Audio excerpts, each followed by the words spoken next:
I'm not going to give you guys a long talk, inshallah ta'ala. It's something very short, something I think is relevant to you at this age, and something I feel you better address now, and nobody but yourself can really address it for you. The ayat that I want to base this talk on basically are two ayat. One comes from the beginning of Surah Ali Imrane. This is the third surah of the Quran, and one of the longest. One's in the beginning of Ali Imrane, and the other is at the end of Ali Imrane. But they both deal with the same concept. In the beginning, Allah Azza wa Jalla says, وَالرَّاسِخُونَ فِي الْعِلْمِ يَقُولُونَ آمَنَّا بِهِ كُلٌّ مِنْ عِنْدِ رَبِّنَا وَمَا يَذَّكَّرُ إِلَّا أُولُو الْأَلْبَابِ. This is in the beginning. I'll share the meaning with you in a bit, inshallah. At the end of this same surah, Allah Azza wa Jalla says, إِنَّ فِي خَلْقِ السَّمَاوَاتِ وَالْأَرْضِ وَاخْتِلَافِ اللَّيْلِ وَالنَّهَارِ لَآيَاتٍ لِأُولِي الْأَلْبَابِ. So he mentions the same group, ulul albab. That's the term used in the beginning of the surah and also at the end. You know how in a class, if a good teacher is teaching a class, they'll start with a lesson, they'll get into lots of stuff, and by the end of class, right before they let you go, if they know what they're doing, you know what they're going to do? They're going to review everything they talked about in the beginning. They won't leave you without doing sort of a recap of everything we talked about. Remember, A, B, C, D, this is what we did today, right? That's the idea. The same thing happens in the Quran a lot. So we'll talk about a bunch of things in the surah, but by the end, he'll wrap it all up by bringing up exactly the very things he started with. Okay, this is what's happening in this surah also. Allah Azza wa Jalla mentions a group called al-Rasikhuna fil ilm, those who are deeply rooted in knowledge. And before I go on, I want to share one more thing with you guys, which is that when you're learning, when you're listening to a talk or a speech or a lecture or anything like that, doors open, people walk by, kids cry, people scratch their heads, all kinds of things happen that would never get your attention. You would never look at those things ever, unless you're sitting in a lecture. Then all of a sudden the door opening becomes the most interesting. Watch. 20 heads.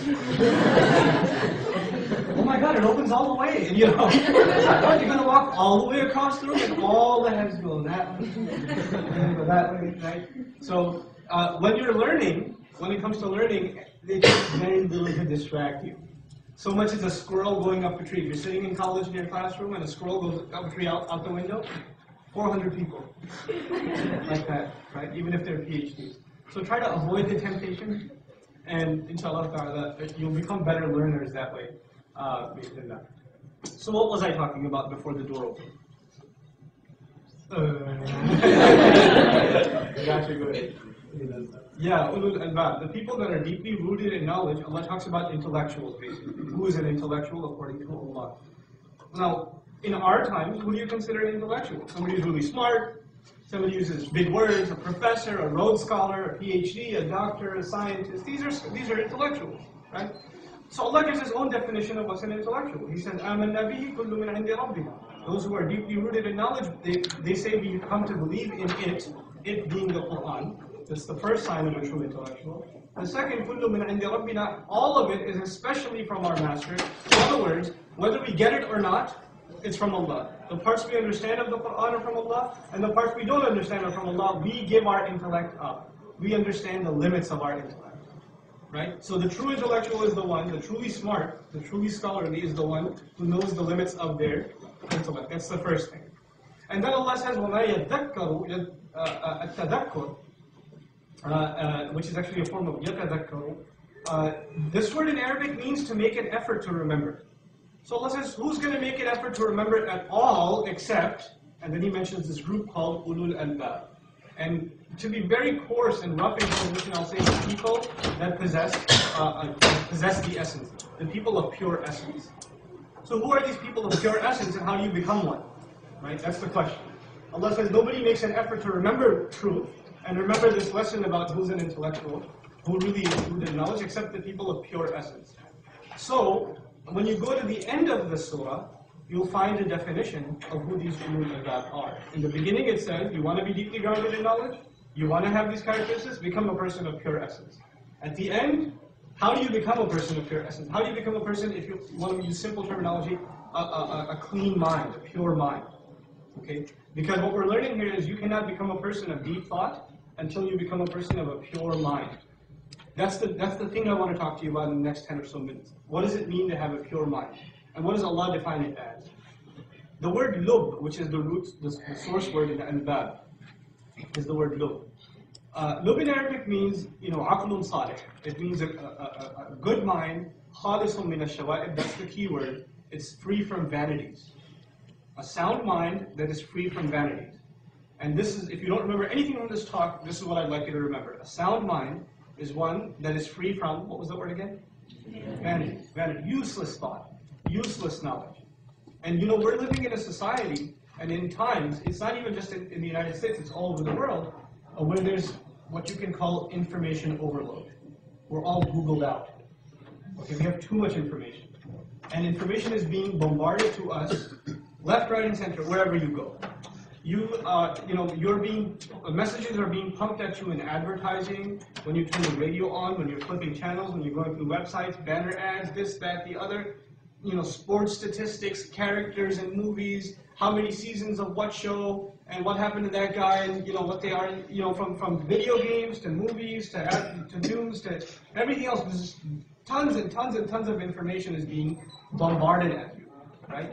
And you can't even so much as drink a bottle of Snapple. You take the cap off, and what do you get? A useless fact on the back, right? Constantly you're being exposed to information. And you get exposed to so much information that you can't tell the difference between useful and useless information anymore. You become desensitized. You have so much information that you can't tell what's useful and what's useless, because it's all just a big mess in your head. But the other thing that happens is, when you really come across some really knowledgeable, beneficial information, something that's really going to help you in life, you don't appreciate it. You put it on the shelf along with all the other junk in your head. You don't really see what the point of it is. I'll give you an example of that. You know what's been said about Surah Yusuf in the Quran? How Allah introduces it? How does Allah praise the story of Yusuf? What does He call it? It's a famous thing. We're telling you what? We're narrating on to you, even if you know the rough translation. The best narrative. This is the best story. Allah calls the story of Yusuf alayhi salam the best story. We can chit chat later. Can you turn it off? Okay, fine, don't close the door. I'll stop talking. Fine.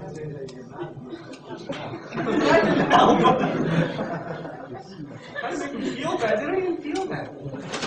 Anyway, the worst is when you're giving a lecture and the guy in the front row has sent a phone call, which of course he has to have a 50-cent phone ring for some reason.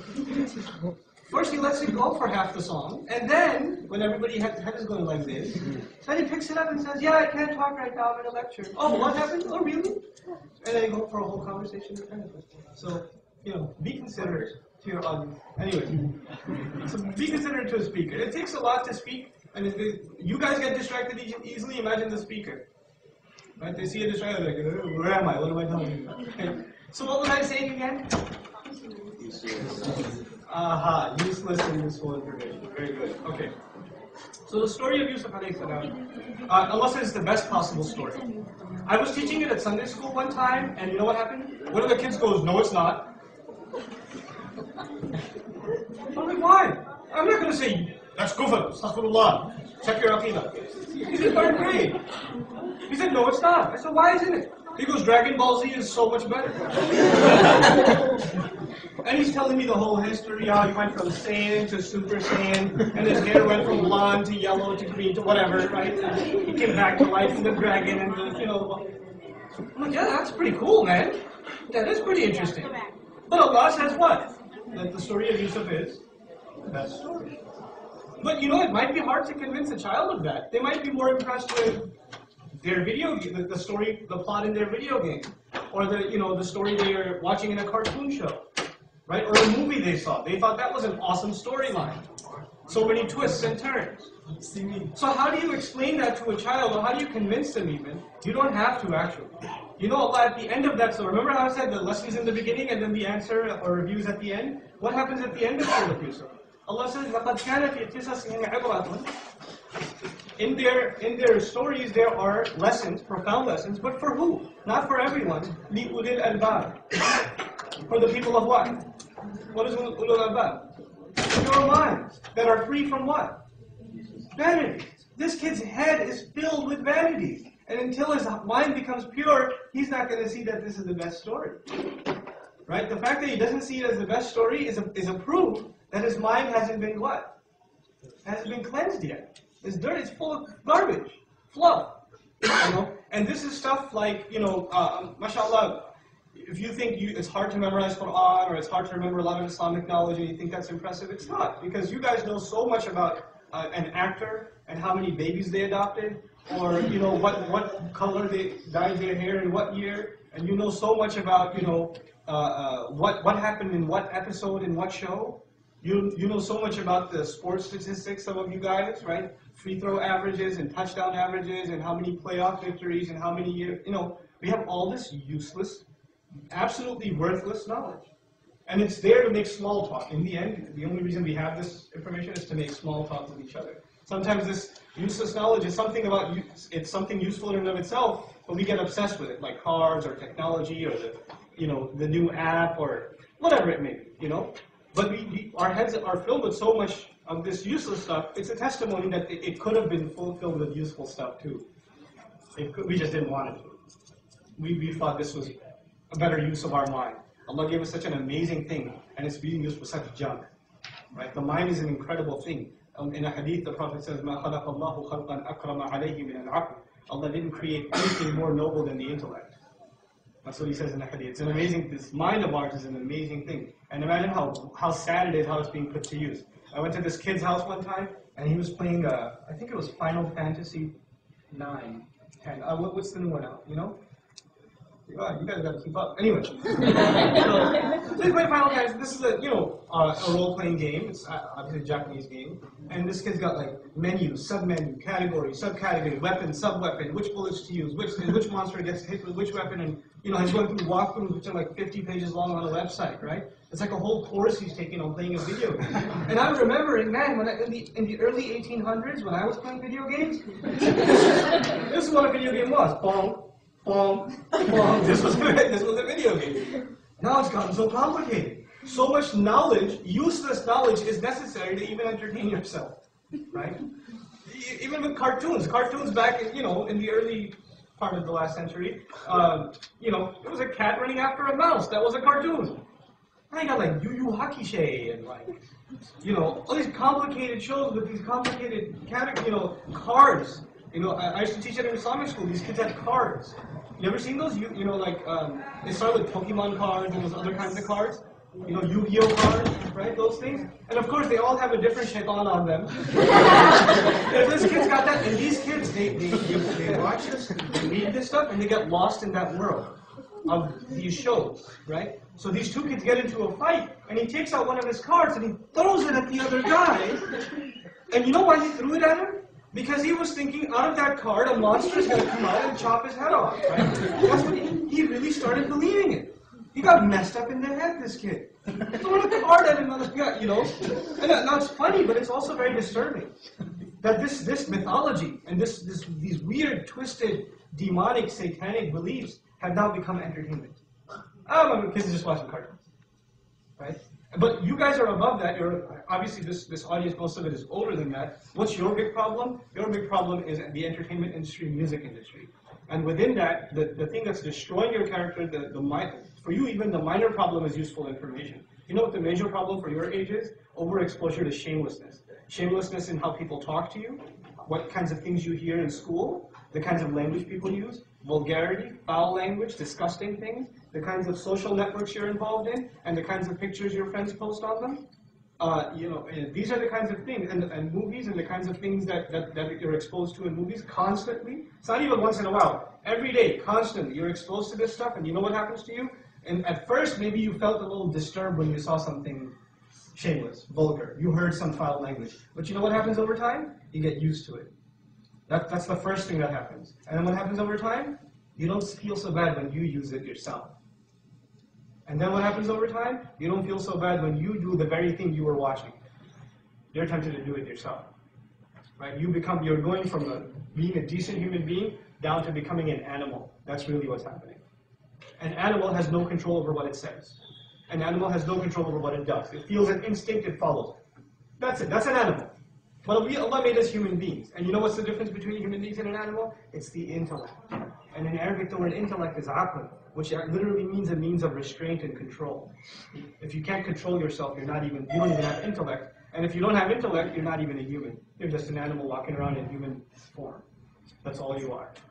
Right? So Allah says, you want to become a person of knowledge, become a person of pure mind. So you'll retain your humanity. I tell you, like my teacher says all the time, most people on the face of this earth, especially in high school, are animals walking around under human garb. This is where you lose your humanity. When you reach this age, you lose your humanity. Brothers lose respect. Men lose respect for women.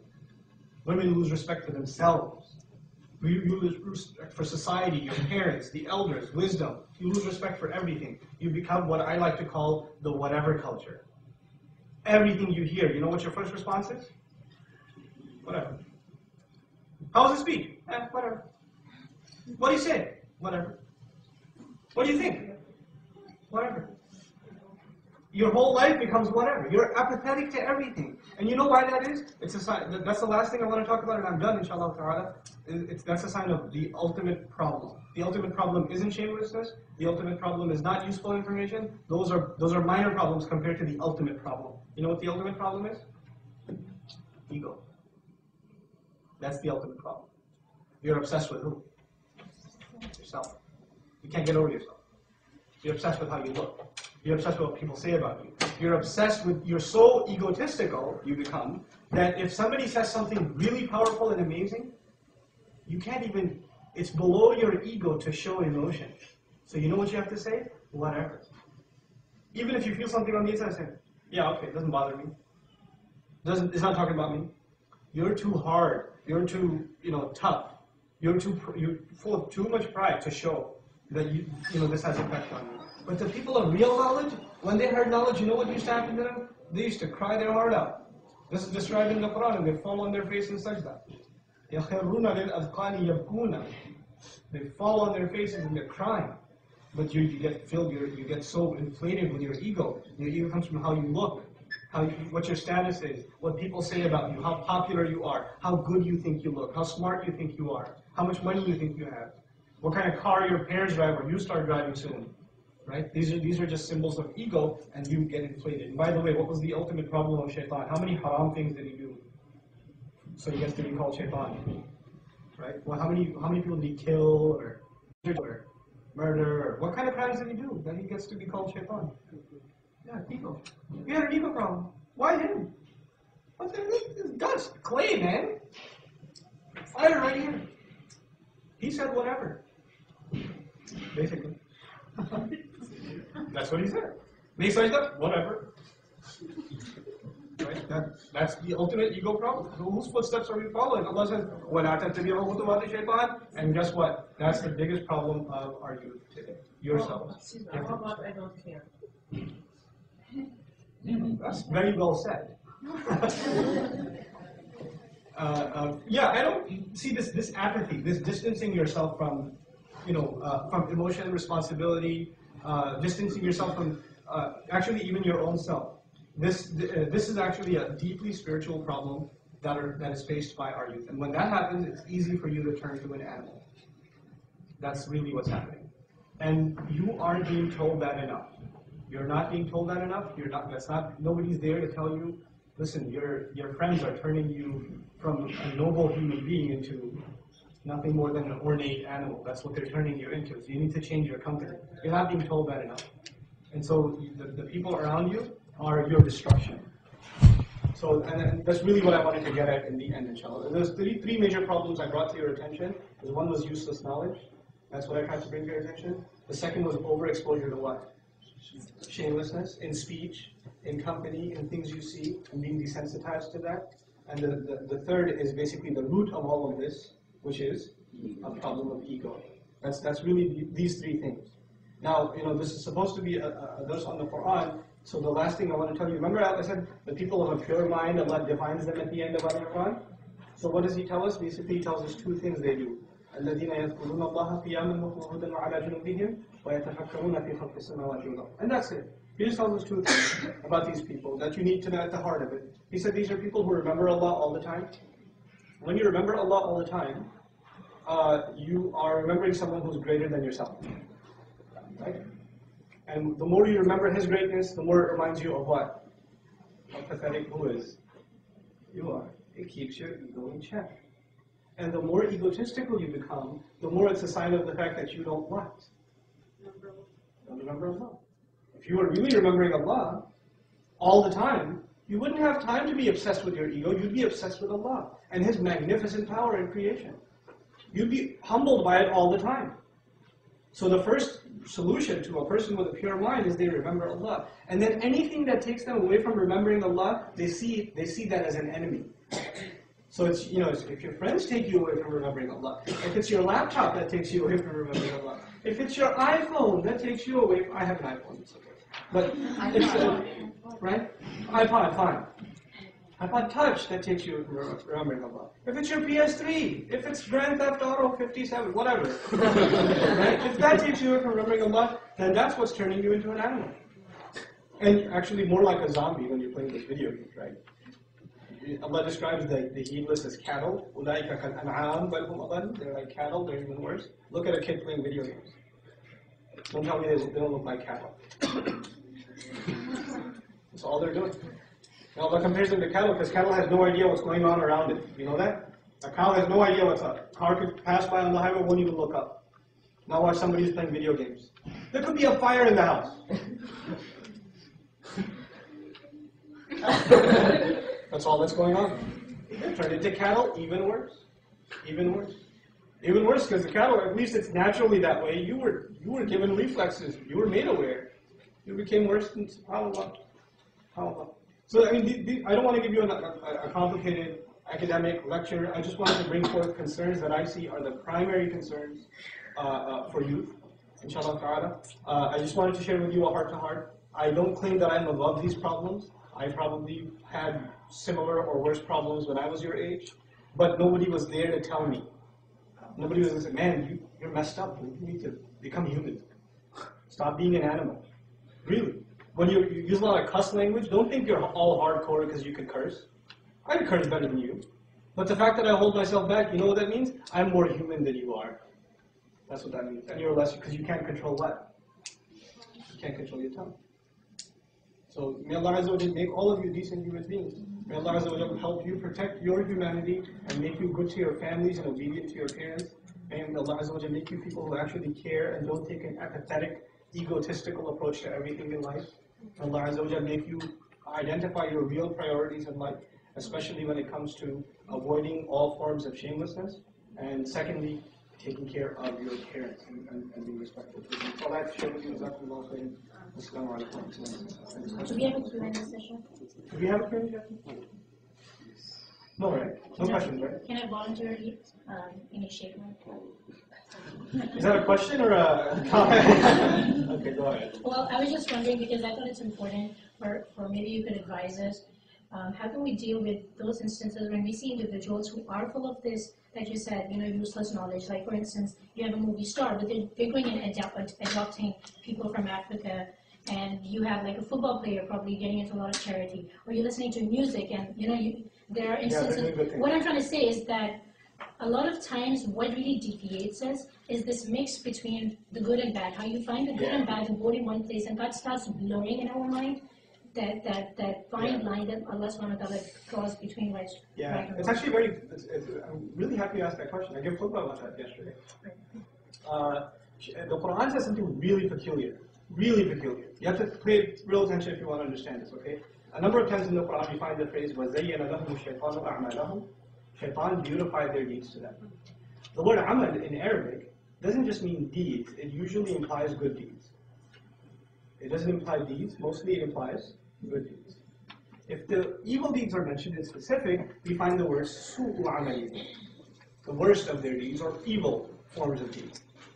So Allah is saying Shaitan beautified to them their good deeds in a sense. What in the world does that mean? Good deeds are beautiful anyway, so Shaitan is doing a good thing. I mean, I would find it bad if Shaitan made them beautify what? Bad deeds. But Allah says no, Shaitan made them beautify good deeds. Why would he say that? You see, there are people who do really, really horrible things. Really horrendous things. And then they do something what? Good. And then Shaitan makes them say, man, you're so good. You do this one good thing. You're such an awesome person. People should be just like you. And they make them, that one good thing makes them forget what? The really bad thing that they just did. right? So what shaitan does is he makes you worry about that one good thing and highlight that. And that's supposed to compensate for all the, by the way, Fir'aun tried this. Musa alayhi salam came to Fir'aun, you know, let Bani Israel go. Fir'aun says to him, Alam nurabbika fina walida? Didn't we raise you as a child? Didn't you spend many years with us? Is that a good deed or no? That's a good deed. You know how Musa responded? Yeah, you did do that a real big favor to me. Does that mean you get to enslave Bani Israel? So you did that really good thing. Thanks, you babysat me for so many years. I guess that lets you become a slave owner for an entire nation. How are you comparing these two things? One doesn't cancel the other out. This isn't, you know, this isn't positive and negative in a video game. You lose points for doing this, you gain points for doing that. This one doesn't erase the other necessarily. No. You know, and so we have to understand when somebody does something evil or they're associated with something evil, we call it that. Not people don't only do bad things and people don't only do good things. People do a mix of all of those things, right? And it's okay to appreciate a good athlete. There's nothing wrong with that. But thinking that these are the people to look up to, what do they look up to? What's their goal in life?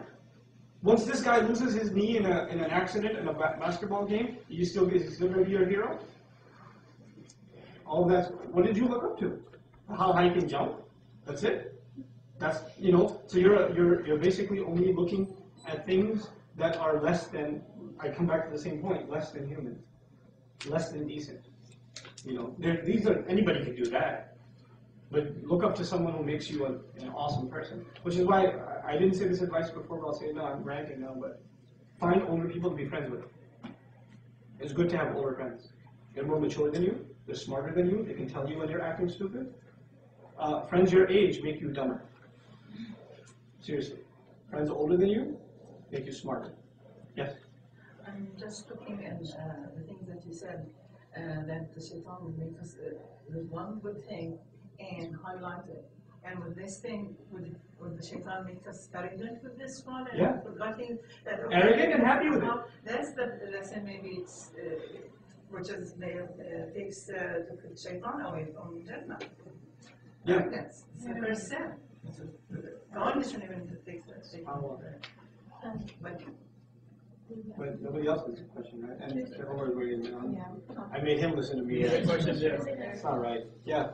Okay. Yeah. Well, I just kind of want your advice. Like, okay, so many of us have this, our highest, like, our Quranic, going back to Quran, the highest educational Quran is like many of us go through life with only like the 3rd grade understanding of the Quran, where we either stop studying it or we don't go anywhere past like just reading it once, or just like, you know, memorizing just a few things from the back of Juz Allah. And like, what is something that we can do to like continue it? And also, like, what would you set, like, you know, like, by, for example, not that we should set, like, limits or anything like that, or boundaries, or, like, stages, but in a way, what would you say, like, okay, by age 10, you should know, by age 10, by age 15, you should, like, be at this point? Well, like, for some of you, those ships have sailed, right? So might as well just identify milestones instead of age milestones. None of your, or very few of your parents here, so. But, what I think is the advantage of the Muslim world is that you have scholars that have given really nice lectures on the entire Quran. Explaining the Quran to people with proper tafsir in the language of the people. This is an advantage of the Muslim world. People have done this in the Arab world. People have done this in the Indo-Pak subcontinent. This is only beginning to happen in English now. Where, you know, I don't think we are a people of reading as much as we are a people of what? Of listening. And when you listen to something, it sticks. When you read something, you forget. At least that's the case with me. So I think one of the things you guys have to do now, inshallah ta'ala, is to maybe highly encourage your local imams to start halaqat of regular tafsir that are years in commitment, just once a week. And don't worry about quantity of Quran, worry about what? Quality of Quran. Just one passage that you know really, really, really well. You memorize it, you recite it properly, you use it in prayer, you've studied every single word of it, you know it's tafsir, you've heard lectures on it, you've asked really hard questions about it, you know so much about this one passage. That's a healthy relationship with the Quran. As opposed to having a shallow knowledge of the whole, you know, a lot of Quran. That's not as beneficial as having a lot of really good knowledge about a select passage from the Quran. This is one resource I can tell you about. It's not the only resource, and there's some really good stuff out there now, mashallah. I made a 7-year commitment to do a lecture series on the entire Quran. At least as in-depth as I can study on the entire Quran. And I started this about 25 weeks ago. I study a page of Quran a week, and then I present. I started from juz amma because most people memorize juz amma. Whatever I've done so far is actually posted online in the free MP3s. You can get them at bayina.com/stream. They're on the site. So what you could do for starters at least is, okay, so you memorized the surah, let's say Surah Al-Naba, you memorized it. Now you can listen to the lecture on it, listen to whatever tafsirs you have at your disposal on it. Become really thoroughly knowledgeable in one surah. And then when you're done, move on to the next surah. And it doesn't have to be a full-time Sharia degree or Mufassir degree. It's a long-term relationship a Muslim has with Quran. And if it takes a long time to do a little bit of Quran, that's still good. It's still excellent, actually. Because even a little Quran is a transformational experience. It's very, very powerful stuff. It's very potent. Quran is very heavy. No writer, no songwriter, no entertainer is going to be heavy like that. You know, sometimes you listen to some man, that was deep. That wasn't deep. Quran is deep. I'm telling you, it's deep. It rattles you to the core. Man. Whoa. I'll give you an example. It's on the tip of my tongue. I should give you. Should I give you? Yes. Last week I was teaching بِأَنَّ رَبَّكَ أَوْحَى. You know this? أوحى إذا زلزلت الأرض زلزالها وأخرجت الأرض أثقالها وقال الإنسان ما لها بأن ربك يومئذ تحدث أخبارها بأن ربك أوحى لها. You know, in Arabic we don't say أوحى لها, we say أوحى إليها. We don't say لها, we say إليها. It means the rough translation of the ayah is because its Lord, or your Lord, meaning Muhammad sallallahu alaihi wasallam, your master, had inspired the earth to give out its news. Meaning the earth, everything we do on the earth, it was being recorded, and you know who was watching it and absorbing it? The earth all this time. And on that day it gets to speak about everything it knows. It's been holding back, it's been quiet all this time, and then it gets to speak about it on the day of judgment. That is the ayah, يَوْمَئِذٍ تُحَدِّثُ أَخْبَارَهَا. Then Allah says, why does it speak on that day? بِأَنَّ رَبَّكَ أَوْحَى لَهَا. Because your Lord, rough translation before you, because your Lord inspired it. Okay? Your Lord inspired it. But if you want to say inspired it or instructed it even, you don't say أوحى لها, you say أوحى إليها. The meaning changes with la. The meaning is because your Lord inspired it and gave it permission. وَأَذِنَ لَهَا. He gave it permission. You know what that means? You know when you instruct someone, they may or may not want to do it. If I tell my daughter, go get me a glass of water, maybe she wants to get it, maybe she doesn't, but she's going to get it because I instructed her. But if I give her permission to go outside, then I know one thing for sure. That she what? She wanted to go.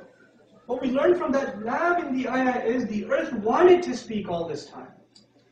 The earth is like, it's been stuffing its stomach with all this nasty news, these secrets that it can't hold, and it's begging Allah, let me speak.